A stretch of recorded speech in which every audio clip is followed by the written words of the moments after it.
En distintos rincones de América Latina existen misterios históricos que fueron registrados, investigados y luego olvidados, dejando rastros incompletos y silencios difíciles de explicar.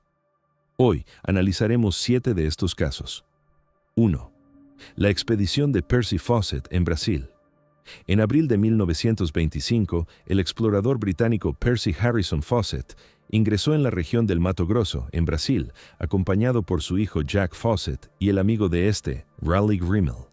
Su objetivo declarado era localizar una antigua ciudad que él mismo había denominado Zeta, una supuesta civilización perdida basada en fragmentos de crónicas coloniales, mapas incompletos y artefactos que había observado durante expediciones anteriores. Fawcett no era un aventurero improvisado. Había trabajado durante años como topógrafo para la Royal Geographical Society y conocía con precisión las dificultades del terreno amazónico. A diferencia de otras expediciones, esta vez decidió viajar con un equipo, reducido y sin guías indígenas, convencido de que un grupo pequeño pasaría desapercibido y evitaría conflictos. Antes de partir, dejó instrucciones claras. Si no regresaban, no debía organizarse una búsqueda inmediata, ya que consideraba que un rescate mal preparado solo aumentaría el número de víctimas. El último mensaje confirmado de Fawcett fue enviado desde un punto conocido como Dead Horse Camp, el 29 de mayo de 1925. En la carta, dirigida a su esposa Nina, describía que la expedición avanzaba sin mayores contratiempos y que esperaba ingresar en territorio desconocido en los días siguientes. Después de esa fecha, no volvió a recibirse ninguna comunicación verificable. A medida que pasaron los meses sin noticias, comenzaron a circular versiones contradictorias. Algunos informes no oficiales afirmaban que el grupo había sido visto por última vez en cercanías del río Xingu, mientras que otros sugerían que habían establecido contacto con comunidades indígenas hostiles. Durante los años siguientes, al menos 13 expediciones de rescate intentaron seguir su rastro. Varias de ellas reportaron haber encontrado objetos que podrían haber pertenecido a Fawcett, incluyendo herramientas, fragmentos de equipo y relatos indirectos de tribus locales que hablaban de 3 hombres extranjeros que habían atravesado la región. Sin embargo, ninguna de estas evidencias pudo ser confirmada de forma concluyente. En 1933, un joven llamado Brian Fawcett, supuesto hijo ilegítimo del explorador, afirmó haber localizado a su padre viviendo entre una tribu en el interior de la selva, pero su testimonio fue considerado inconsistente y no logró sostenerse con pruebas. A lo largo del tiempo, surgieron múltiples hipótesis basadas en testimonios fragmentarios. Algunas expediciones posteriores informaron que ciertas tribus del área mencionaban la muerte de extranjeros en circunstancias violentas, mientras que otras comunidades negaban cualquier contacto. En 1952, una expedición liderada por Orlando Villas Boas afirmó haber recibido información de indígenas Kalapalo, quienes aseguraban que 3 hombres blancos habían sido asesinados tras ignorar advertencias sobre cruzar territorios prohibidos. Los investigadores obtuvieron un conjunto de huesos que fueron enviados a análisis en el Reino Unido. Inicialmente, se consideró que podrían pertenecer a Fawcett, pero estudios posteriores descartaron esta posibilidad al no coincidir con su estatura ni características físicas. Otro elemento que complicó la investigación fue la ausencia total de restos materiales verificables en las zonas donde se concentraron las búsquedas. A pesar de décadas de exploraciones, no se encontraron campamentos abandonados, diarios, armas o cualquier objeto que pudiera establecer una ruta definitiva. La densidad de la selva y las condiciones climáticas fueron señaladas como factores que podrían haber eliminado cualquier evidencia en poco tiempo, pero esto no explicó por qué ningún indicio sólido logró sostenerse. En archivos de la Royal Geographical Society se conservan cartas y documentos que muestran que Fawcett estaba convencido de la existencia de estructuras antiguas en la región, pero no hay registros precisos de coordenadas o rutas completas que permitan reconstruir su trayecto final. Con el paso de los años, el caso se convirtió en uno de los episodios más persistentes de desaparición en la historia de la exploración sudamericana. Ninguna de las expediciones logró identificar con certeza el punto exacto donde Fawcett y sus acompañantes desaparecieron. Tampoco se estableció una causa definitiva, ni se recuperaron pertenencias que permitieran reconstruir los hechos. La última ubicación confirmada sigue siendo el punto desde donde envió su última carta y todo lo ocurrido después permanece sin documentación verificable. Más de un siglo después, no existe un registro concluyente que explique qué ocurrió con Percy Fawcett, su hijo y su compañero, ni por qué una expedición planificada con experiencia previa desapareció sin dejar un rastro comprobable en una región que, a pesar de su extensión, fue explorada repetidamente en las décadas siguientes. 2. El barco Caleuche documentado. A comienzos del siglo XX, autoridades marítimas chilenas comenzaron a registrar una serie de reportes inusuales provenientes de navegantes en el archipiélago de Chiloé, una zona caracterizada por canales estrechos, niebla persistente y tráfico marítimo irregular. Entre 1904 y 1923, al menos 17 informes oficiales, archivados por la Capitanía de Puerto de Ancud y Castro, mencionaban la presencia de una embarcación no identificada, que era observada durante la noche, principalmente en condiciones de baja visibilidad. Los testimonios coincidían en ciertos detalles. Se trataba de un barco de tamaño medio, con iluminación visible en cubierta, que no respondía a señales de radio ni a códigos de identificación marítima vigentes en la época.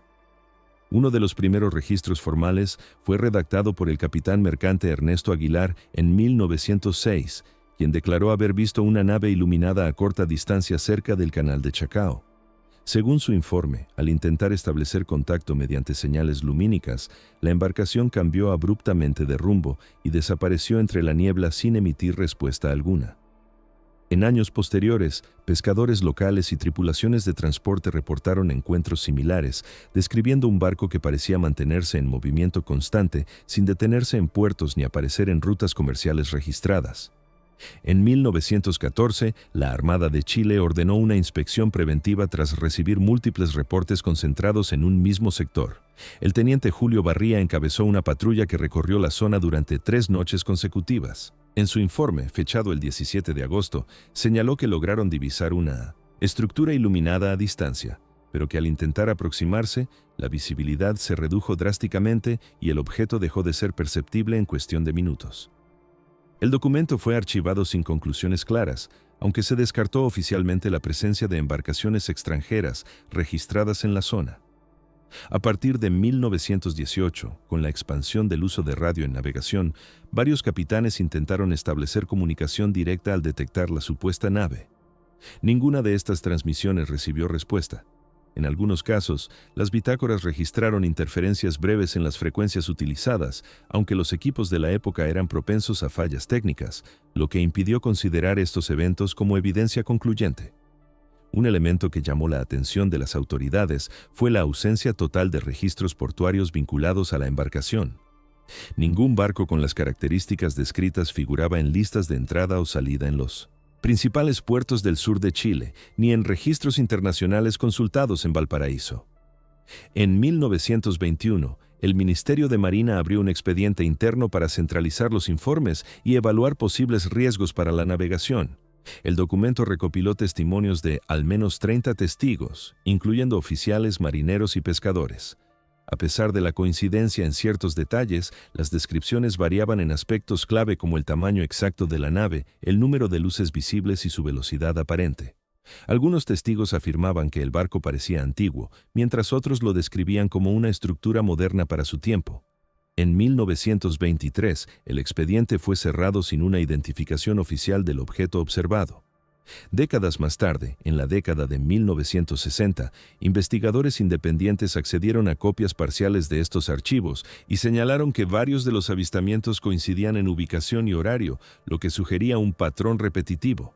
Sin embargo, la falta de evidencia física, como restos, fotografías verificables o registros técnicos confiables, impidió avanzar en una explicación concreta.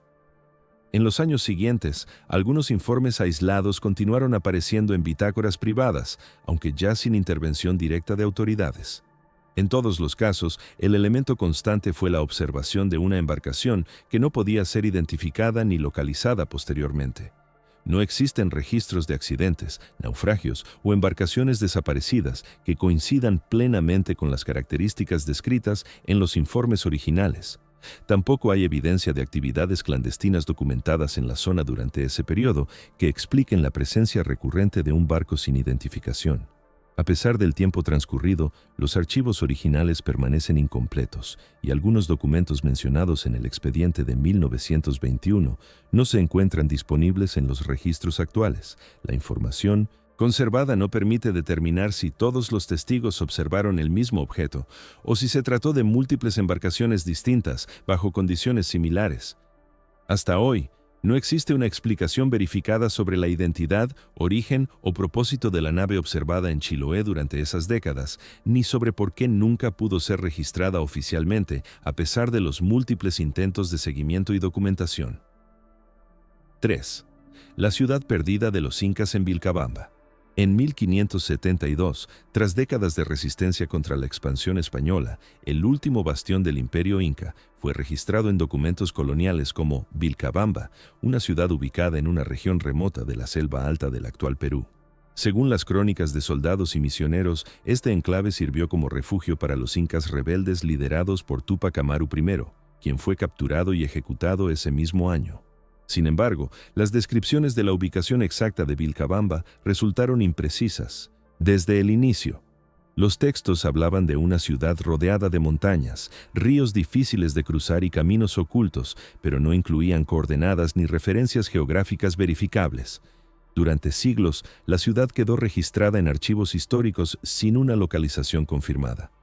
En 1911, el explorador Hiram Bingham llegó a Machu Picchu y sugirió inicialmente que ese sitio podía corresponder a la última capital inca, basándose en su aislamiento y en estructuras monumentales. Con el tiempo, esta hipótesis fue descartada por otros investigadores que señalaron inconsistencias entre las crónicas y las características del lugar. A mediados del siglo XX, nuevas expediciones comenzaron a explorar zonas más profundas de la región de Vilcabamba, particularmente en áreas cercanas al río Urubamba. En 1964, el explorador estadounidense Jean Savoy anunció el hallazgo de unas ruinas en un sitio conocido como Espíritu Pampa, una zona cubierta por vegetación densa y de difícil acceso. Savoy afirmó que este lugar coincidía con las descripciones históricas de Vilcabamba la Vieja, mencionada en documentos coloniales como el último refugio inca. Las estructuras encontradas incluían restos de viviendas, terrazas agrícolas y caminos de piedra, pero su estado de conservación era irregular debido al entorno selvático. A pesar del hallazgo, durante varios años, la comunidad académica mostró reservas. Algunos arqueólogos señalaron que las dimensiones del sitio no correspondían completamente con las crónicas que describían una ciudad más extensa y organizada. Otros cuestionaron la falta de excavaciones sistemáticas que permitieran establecer una cronología clara de ocupación. En 1976, el gobierno peruano autorizó investigaciones más detalladas en Espíritu Pampa. Equipos arqueológicos realizaron estudios preliminares y confirmaron la presencia de ocupación inca tardía, pero también encontraron evidencia de asentamientos anteriores, lo que complicó la identificación precisa del sitio. Durante las décadas siguientes, nuevos hallazgos reforzaron la importancia de la zona. En 2010, excavaciones dirigidas por el arqueólogo peruano Javier Fonseca revelaron estructuras adicionales, incluyendo complejos residenciales y áreas ceremoniales que no habían sido documentadas previamente. Estos descubrimientos ampliaron la extensión conocida del sitio, acercándolo más a las descripciones históricas de una ciudad significativa. Sin embargo, persistieron inconsistencias. Algunos documentos coloniales mencionaban elementos arquitectónicos y configuraciones urbanas que no han sido identificados en Espíritu Pampa. Además, ciertos relatos describían un entorno más elevado y defensivo, mientras que el sitio descubierto se encuentra en una zona relativamente baja y abierta dentro de la selva. Paralelamente, investigaciones en otras áreas de la región identificaron restos arqueológicos menores que algunos especialistas consideraron posibles candidatos alternativos para Vilcabamba. Estas hipótesis no lograron consolidarse debido a la falta de evidencia suficiente, pero mantuvieron abierto el debate. Otro factor que complicó la investigación fue la fragmentación de las fuentes históricas. Las crónicas españolas no siempre coincidían entre sí, y en algunos casos contenían errores geográficos o interpretaciones indirectas basadas en relatos de terceros. Los mapas de la época presentaban distorsiones significativas, lo que dificultaba correlacionar las descripciones con el terreno real. A esto se sumó la transformación del paisaje a lo largo de los siglos, con cambios en cursos de ríos, crecimiento de vegetación y alteraciones naturales que pudieron haber ocultado o modificado estructuras originales. En archivos coloniales conservados en Sevilla y Lima, algunos documentos hacen referencia a rutas específicas utilizadas por los conquistadores para llegar a Vilcabamba, pero estas rutas no han podido ser reconstruidas con precisión en el terreno actual. En varios casos, las expediciones modernas que intentaron seguir estas descripciones terminaron en zonas donde no se encontraron restos significativos. A pesar de más de un siglo de exploraciones, el consenso sobre la ubicación definitiva de Vilcabamba no es absoluto. Mientras un sector de la comunidad académica sostiene que Espíritu Pampa corresponde a la ciudad descrita en las crónicas, otros investigadores consideran que aún falta evidencia concluyente para afirmarlo sin reservas. No existe un documento único que vincule de manera directa e inequívoca ese sitio con la capital inca final, mencionada en los registros históricos. Tampoco se ha encontrado una inscripción, objeto o evidencia material que identifique el lugar con el nombre de Vilcabamba. La ausencia de esta confirmación directa mantiene el caso abierto dentro del ámbito arqueológico. Hasta hoy, la última capital del Imperio Inca continúa siendo un punto de debate, no por la falta de restos, sino por la imposibilidad de establecer con certeza si los vestigios encontrados corresponden exactamente al lugar donde terminó una de las etapas más documentadas y al mismo tiempo más imprecisas de la historia andina. 4. El caso del oro nazi en Argentina. En los últimos meses de la Segunda Guerra Mundial, mientras el Tercer Reich colapsaba en Europa, comenzaron a surgir informes de inteligencia aliados que advertían sobre la posible transferencia de bienes y capitales hacia Sudamérica. Entre esos reportes, varios documentos desclasificados décadas después mencionaban a Argentina como uno de los destinos más probables para la recepción de activos provenientes de Alemania, incluyendo oro, obras de arte y divisas. Estos movimientos habrían sido facilitados por redes clandestinas conocidas como Rat-Lins, rutas de escape organizadas con la ayuda de contactos en distintos países. Según registros del Departamento del Tesoro de Estados Unidos de 1946, se estimaba que una cantidad indeterminada de oro podría haber sido trasladada fuera de Europa antes del final de la guerra, sin que existiera un control claro sobre su destino final. En Argentina, durante el gobierno de Juan Domingo Perón, se registró la llegada de numerosos inmigrantes europeos, algunos de ellos posteriormente identificados como exfuncionarios o colaboradores del régimen nazi. Aunque la inmigración en sí estaba documentada, ciertos informes internos señalaban irregularidades en los procesos de ingreso, incluyendo identidades modificadas y documentación incompleta.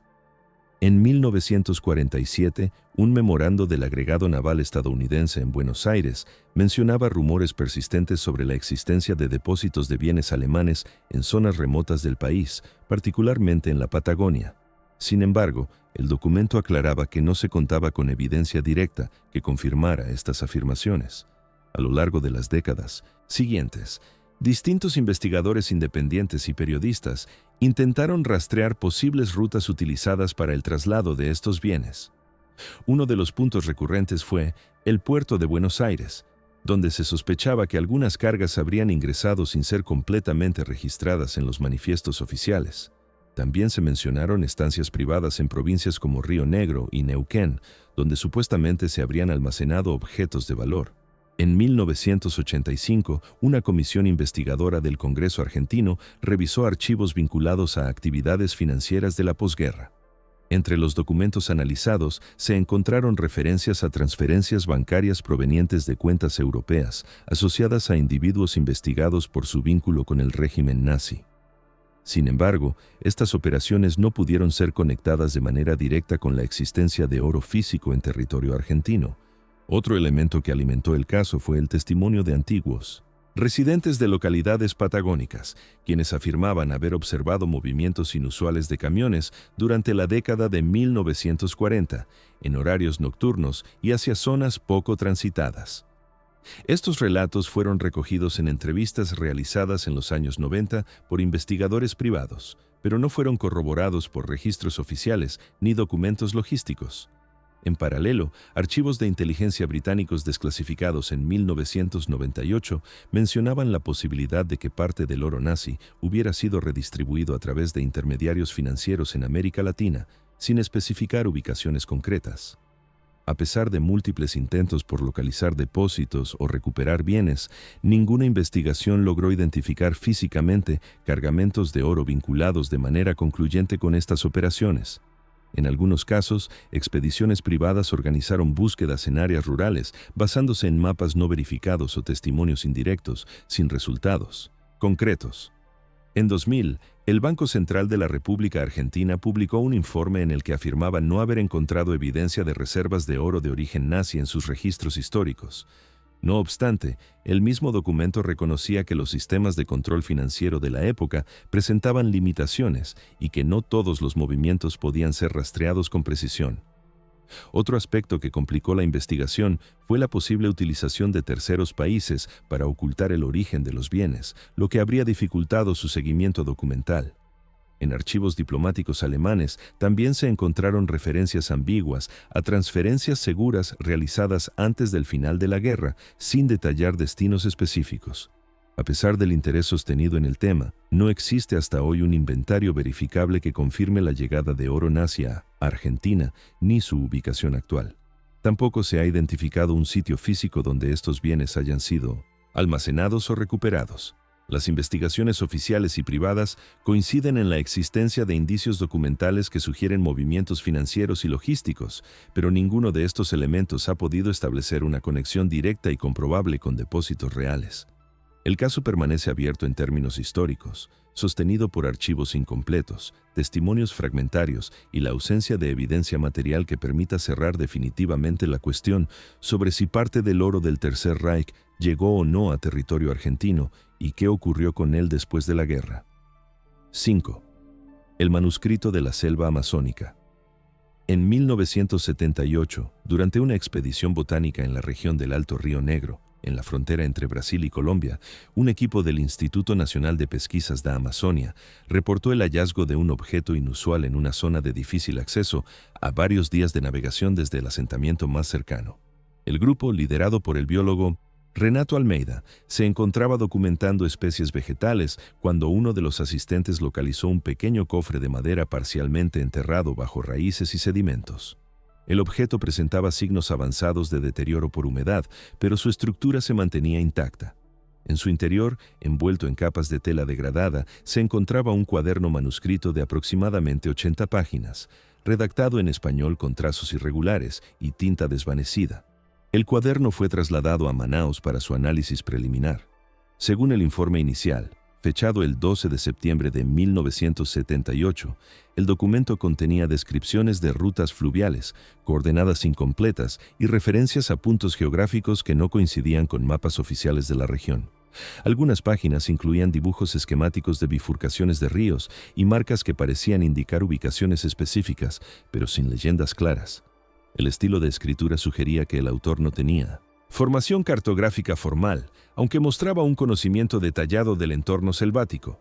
En varias secciones, el texto hacía referencia a trayectos seguros y a zonas que debían evitarse, sin explicar las razones. Uno de los fragmentos más citados decía: "El camino correcto no figura en ningún registro y solo puede seguirse si se reconoce la corriente secundaria antes del tercer recodo".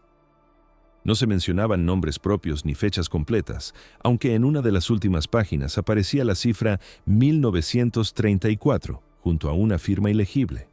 El análisis del papel, realizado en el Laboratorio de Conservación de Documentos de Río de Janeiro en 1981, indicó que el material podía corresponder a manufactura de principios del siglo XX, pero no permitió determinar un origen geográfico preciso. La tinta, por su parte, mostraba una composición compatible con productos disponibles en Sudamérica durante ese periodo. A pesar de estos datos, no se logró establecer la identidad del autor ni el propósito del manuscrito. En los años siguientes, el documento fue objeto de estudio por parte de historiadores y geógrafos interesados en posibles rutas no registradas en la Amazonía. Algunos investigadores señalaron que ciertos trazos coincidían parcialmente con cursos fluviales secundarios identificados en imágenes satelitales décadas después. lo que generó interés adicional. Sin embargo, estas coincidencias no fueron consistentes en todo el contenido y varias de las rutas descritas no pudieron ser verificadas en el terreno. En 1992, una expedición organizada por la Universidad Federal de Pará intentó seguir uno de los trayectos indicados en el manuscrito. El equipo logró avanzar por una serie de canales estrechos que no figuraban en mapas convencionales, pero el recorrido se volvió impracticable tras varios días debido a cambios en el nivel del agua y vegetación densa. No se encontraron estructuras, asentamientos ni evidencia que confirmara las anotaciones del documento. Durante el mismo periodo, surgieron dudas sobre la autenticidad del manuscrito. Algunos especialistas en paleografía sugirieron que ciertas inconsistencias en la escritura podían indicar que el texto fue elaborado en distintos momentos o incluso por más de una persona. Otros señalaron que la ausencia de referencias históricas concretas, como nombres de expediciones o eventos conocidos, dificultaba ubicar el documento en un contexto verificable. En 2004, el archivo donde se conservaba el manuscrito reportó la pérdida temporal de varias páginas durante un proceso de digitalización. Aunque posteriormente fueron recuperadas, el incidente generó cuestionamientos sobre la integridad del material. Actualmente, el documento permanece bajo resguardo en una colección privada vinculada a la institución original, con acceso restringido a investigadores autorizados. No existe una edición completa publicada ni un consenso académico sobre su valor histórico.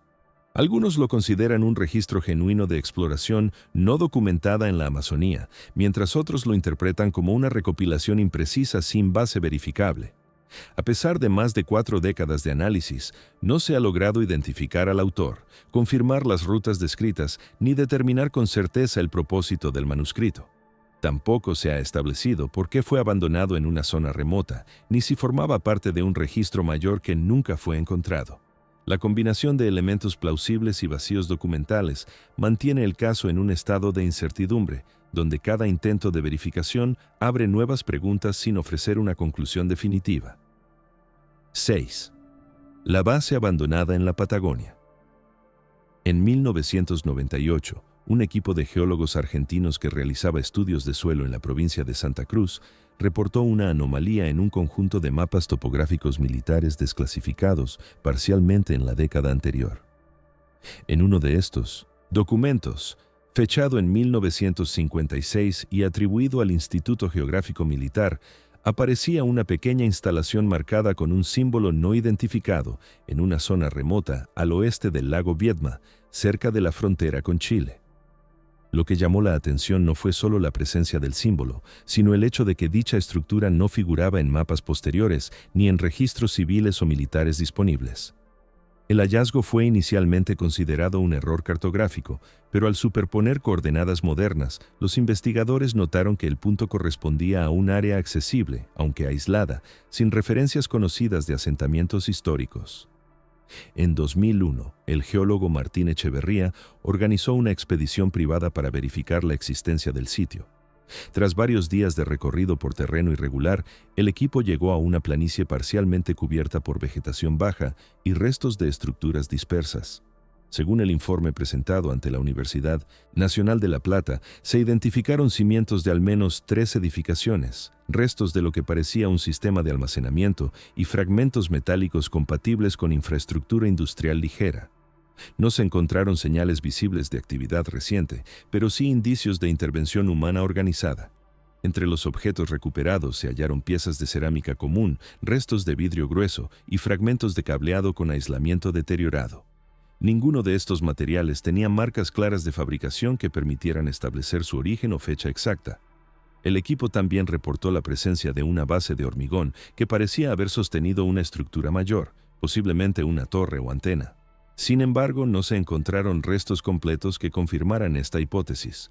Uno de los elementos más relevantes fue el hallazgo de una placa metálica parcialmente enterrada, sin inscripción visible, pero con orificios que sugerían que había sido fijada a una superficie vertical. El área carecía de caminos formales o rutas de acceso evidentes, lo que planteaba interrogantes sobre cómo se transportaron los materiales necesarios para construir las instalaciones. En 2003, Echeverría presentó sus hallazgos ante autoridades provinciales, solicitando acceso a archivos históricos que pudieran explicar la presencia de la base.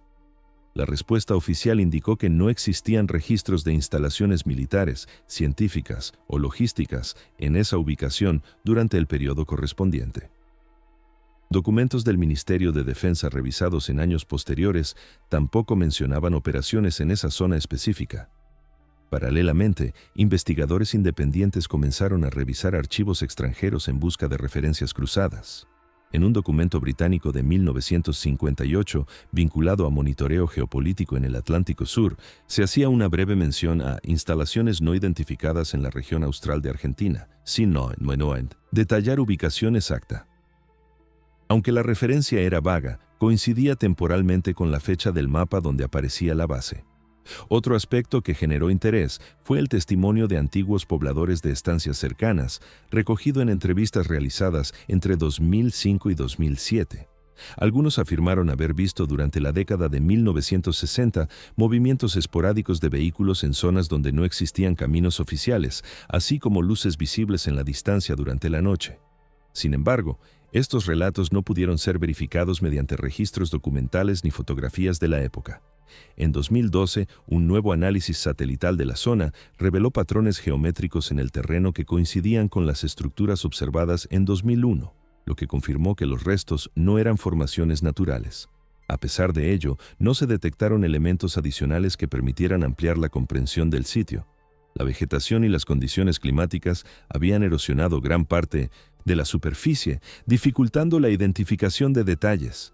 Uno de los aspectos más desconcertantes del caso es la ausencia total de documentación oficial que respalde la construcción, uso o abandono de la base. No existen órdenes, contratos, registros logísticos ni referencias administrativas que expliquen su existencia. Tampoco se ha encontrado evidencia de conflictos, accidentes o eventos que justifiquen su abandono repentino. El sitio no presenta señales de destrucción violenta ni de desmantelamiento sistemático. Simplemente, parece haber sido dejado en desuso en un momento no determinado. A pesar de múltiples intentos por esclarecer su origen, ninguna institución ha podido ofrecer una explicación verificable. Las hipótesis propuestas, que incluyen desde proyectos científicos no documentados hasta instalaciones temporales de carácter estratégico, no han sido respaldadas por pruebas concretas. La base continúa sin nombre oficial, sin registro histórico claro y sin una función definida. Hasta hoy, permanece como una anomalía documentada en mapas antiguos y confirmada parcialmente en el terreno, pero sin contexto ni responsables identificados, lo que mantiene abierto el interrogante sobre quién construyó esas instalaciones en un lugar tan aislado y por qué desaparecieron de todos los registros posteriores. 7. El tren fantasma de Ecuador. En junio de 1949, los registros operativos del ferrocarril transandino del Ecuador documentaron la salida de un convoy de carga desde la estación de Cibambe con destino a la ciudad de Riobamba. El tren, identificado como el Servicio 47B, estaba compuesto por una locomotora a vapor tipo Baldwin y 4 vagones destinados al transporte de madera y productos agrícolas. Según el libro de despacho, el maquinista asignado era Luis Andrade, acompañado por el fogonero Carlos Mena y un guardafrenos registrado como Julio Paredes. La salida fue anotada a las 19:40 horas, con condiciones climáticas descritas como estables, aunque con presencia de neblina ligera en sectores elevados. El trayecto entre Cibambe y Riobamba, conocido por atravesar zonas montañosas y tramos de difícil acceso, estaba considerado operativo esa noche. Sin embargo, el tren nunca llegó a su destino, y lo que ocurrió en ese recorrido quedó sin explicación definitiva. A las 23:15, la estación de Riobamba registró la ausencia del convoy, lo que inicialmente se atribuyó a un retraso por condiciones del terreno. No era inusual que los trenes demoraran debido a deslizamientos menores o problemas mecánicos. Sin embargo, al amanecer del día siguiente, sin señales del servicio 47BE, se activó un protocolo de búsqueda limitado. Equipos ferroviarios recorrieron los primeros kilómetros de la ruta desde ambos extremos, sin encontrar rastros de descarrilamiento, daños en la vía ni señales de emergencia. Las inspecciones se extendieron durante 3 días, cubriendo puentes, túneles y curvas críticas del trayecto. Ningún indicio físico fue localizado. La ausencia de restos, ya fuera de la locomotora o de los vagones, generó preocupación entre las autoridades ferroviarias. En el informe preliminar emitido el 2 de julio de 1949, la empresa de ferrocarriles del Estado señaló que, No se han encontrado evidencias de accidente dentro del tramo operativo asignado al convoy 47B. Este documento también destacaba que las vías se encontraban en condiciones normales y que no se habían reportado interrupciones en otros servicios que utilizaron la misma ruta antes y después del incidente. A medida que avanzaron las investigaciones, se revisaron los registros de estaciones intermedias. Ninguna de ellas reportó el paso del tren después de su salida de Sibambe. Esto implicaba que el convoy desapareció en un tramo específico de aproximadamente 40 kilómetros sin dejar señales detectables. Testimonios recogidos en comunidades cercanas durante los días posteriores mencionaban haber escuchado el sonido de una locomotora durante la noche, pero estos relatos no coincidían en horarios ni ubicaciones precisas. Algunos afirmaban haber percibido un silbato prolongado en zonas donde la vía no estaba activa en ese momento, mientras otros no reportaron ninguna anomalía. En agosto de ese mismo año, un segundo informe interno evaluó la posibilidad de un desvío no autorizado. Sin embargo, los registros de control indicaban que no existían ramales operativos en el tramo, donde se perdió contacto con el tren. Tampoco se encontraron señales de manipulación en los cambios de vía ni en los sistemas mecánicos que permitieran redirigir el convoy. La hipótesis de sabotaje fue considerada, pero descartada por falta de evidencia. No se reportaron explosiones, daños estructurales ni interrupciones en la comunicación ferroviaria que respaldaran esa línea de investigación. Otro elemento que complicó el caso fue la falta de comunicación por parte de la tripulación. Aunque los sistemas de radio en esa época eran limitados, existían puntos específicos donde los maquinistas podían reportar incidencias. No se registró ningún intento de contacto desde el tren después de su salida inicial. En los meses siguientes, la búsqueda fue reducida progresivamente. Las autoridades concluyeron que, sin evidencia física, no era posible determinar la causa de la desaparición. El caso fue archivado en 1952 como incidente no resuelto, con la recomendación de mantener registros disponibles en caso de que surgieran nuevos datos. Décadas más tarde, en 1978, durante trabajos de mantenimiento en un tramo cercano al río Chanchan, un grupo de obreros reportó haber encontrado fragmentos metálicos parcialmente enterrados que podrían corresponder a material ferroviario antiguo.